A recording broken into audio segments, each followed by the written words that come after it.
سیدالشریف ایرپورټ کار روان دی او خاوره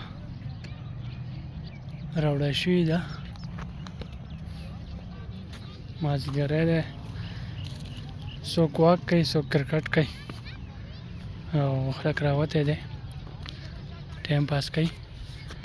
او دا ته بل یو ځای ښیم دا وینئ دا منم جبه ده کوم چې سکي سلوپ ورته ویلی کېږي په هغې باندې چې خلک راخویږي دا سکي سلوپ ته دا وینئ دا منم جبې نظارې دې ځای کې نه دا کانجونه